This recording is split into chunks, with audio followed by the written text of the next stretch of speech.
All right, so this is I'm gonna try making a video from my office at work because I have ideas right now, you know, and I don't know if I will be able to upload from my cell. If it's possible, that will make my life, my vlogging faster. So I'm not gonna be able to make more videos because comments are coming in. Every time I make a video, I have some comments. I try to engage more with them nowadays than in the past. And what I notice is that it feeds me. It feeds my ideas and my concerns because I'm a very concerned, vlogger about RPG. Whenever I have a discussion or whenever I have an issue with something, I feel like I want to make a video about it. And so therefore, here I am this morning. So here we go. Yesterday I talked about on my pros and cons list about the GM's prep. And obviously, the topic is wide and deep, and the YouTube format doesn't allow me to be really thorough. I mean, I don't, because the thing is that I'm okay with a 20-minute video or less, but I don't like going like 45 minutes. In any case, my cell phone is not able to manage that, right? So, and it's too long, I think, for YouTube. So I don't, I have to make it short. I have to make it a little quicker. So I'm gonna go right to the topic today. I want to talk about the illusion of agency, because I kind of like touched a little bit on it with the quantum ogre situation, with that often comes from heavy prep GMs or just GMs in general. I don't want to say that low prep GMs don't do that, but I mean I see myself. I'm always talking about me here, right? I'm not talking about you. I'm not talking about everyone in general. I kind of like come from my perspective all the time. It's just that the way I speak sometimes might make you feel differently, but I don't. When I was doing the quantum ogre, I did it maybe for a year or two in the past. When I first started jamming Shadowrun and jamming, I utilized the technique without knowing it. And then when I realized the technique had a name and it was kind of bad form, or not bad form, but there was a trust thing going on, I kind of stopped right away. And this is what I want to talk about, is the problem with the quantum ogre and the illusion of agency. So I talked about that in the past, but I think I need to revisit it right now. Not because I changed my mind. I did not change my mind about that. I think it's bad. I think it's something nobody should do. But the problem, it's a conundrum, it's a paradox, kind of.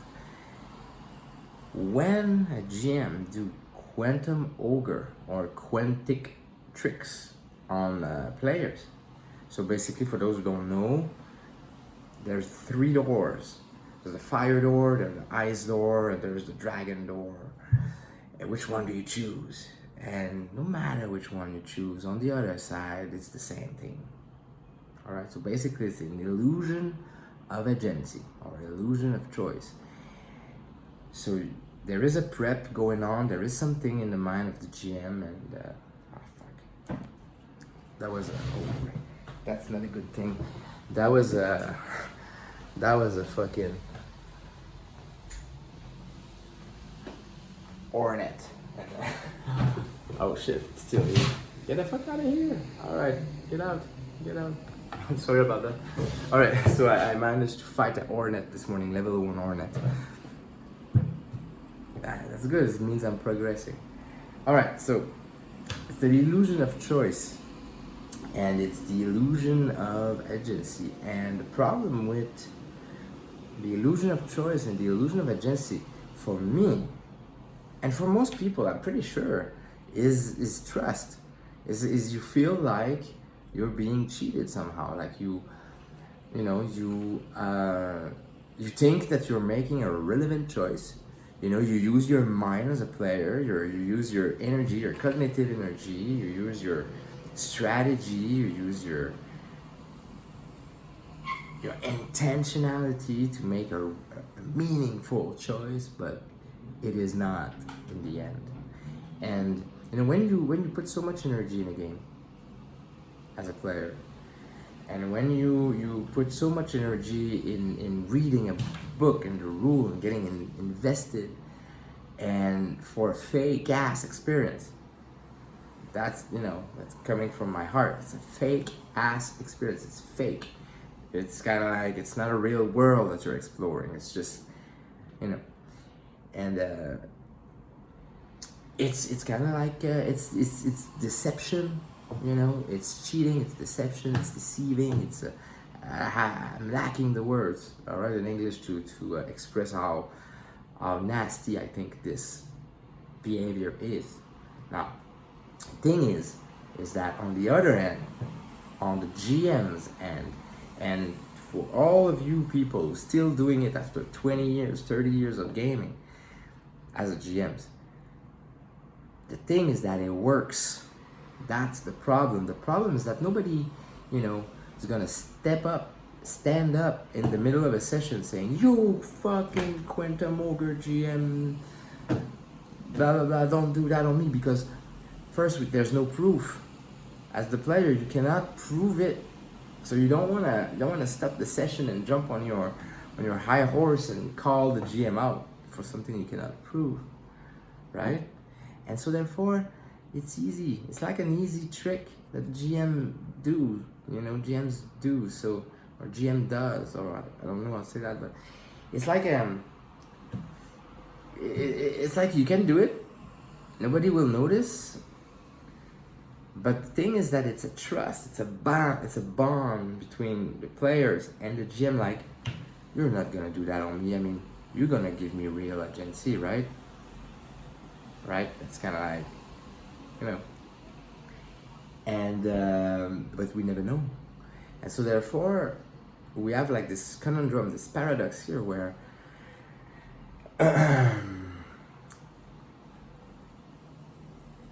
you have an easy tool, like an amazing tool to be used by GMs that nobody will never really know that you're doing it. And it will work, and it will serve your prep, and it will serve your ability to run a session. And on the other hand, you have the players who are like me, for example. It might not be everyone, but me, I take that seriously, and for me, this is why I don't really like to be a player most of the time, because I'd rather be on the other hand of the thing, because I don't want that to be happening in the experience for nobody. And you know, and I know that some GMs out there, I mean, they strive on that shit. They strive on that tool or that approach. That's what they do. That's what they always been doing, because it works. It's so performing. You know, I don't know how to say that, but you know, and so I just want to say this, like, because I kind of like approached it and kind of like covered it, and there was some comment on it on my video. It was not the topic of the video, the last video, but it's a topic that I want to talk. I mean, and it's not a pros and cons here, because I don't think there's any pros to that. Like, obviously there is one I just mentioned. You know, it works. You know, it does work, and nobody will notice. But it's immoral. For me, it's immoral. It goes deep. It goes deep into the ethics of RPG. You know, I made videos in the past about that, the ethics of RPG. Like, you know, you should not fudge dice. You should not cheat and deceive and hide your roles and Quantum Ogre your way around as a GM. I mean, it's just for me, it's bad form. It's like, it's a lack of it's kind of like laziness, or something like that. I don't know. So anyway, I don't want to repeat myself too much, but here it is. Like, as a player, since you cannot know for sure that's what's been happening, you know, theoretically, you know, sometimes it feels like that so much, but you just, I mean, you cannot just call out people out of nothing, right? And especially not in the middle of a session, because it's happening and you want to keep going. But it's kind of like you need to make peace with that. Things that I will not do, you know. For me what I do. So I'm gonna end on this note. As a player, what I do is I tell the group about that in session 0, the social contract approach. So it comes down to don't be a dick and talk to your player kind of thing. But talk to the players. But it's the idea, like I'm saying, like, okay, I'm a player, so I'm looking the GM in the eyes. Don't do that on me. If you do that, you're deceiving me, you're cheating me, you're abusing my trust. So I verbalize it, kind of thing, and I tell the guy, I will not notice. I will not be able to know for sure you're doing it. I might gonna be feeling it, and I will never talk to you about it again because I don't want to have this conversation. So it's on your mind. You know, it's kind of like saying to the people around you, like if you cheat on me, or if you abuse me or something, it's you're the worst person, like, in that, because I will not know, because the whole idea is that, you know, if you do that and you do it well, nobody will know who's guilty of it, right? And so that's where I stand about that thing. And that's why in RPG you see it over over cross culturally. People tend to play with their friends that they trust more than with strangers, and for me there is a big component that come from that not the magic circles, not the right word, but it's like the bond, it's like the trust that you have with these players and this GM, and knowing that he will not do that to you, you know. And I'm pretty sure I'm not alone feeling that way. So anyway, I just wanted to talk about that a little bit, because it came back in the comment a few times, and in the conversation I have with people. The illusion of agency. I mean, this game is about, for me, the whole reason why I play RPG, you know, as a player, is to have agency in a fantasy world. I mean, in an imaginary world. There's no, if you take that away from me with some cheap tricks, what's the point of playing? I don't see the point.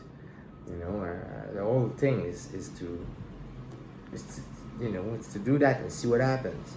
It's not to go around that and, you know, not allowing for real consequences, meaningful consequences that comes from the player's choices, right?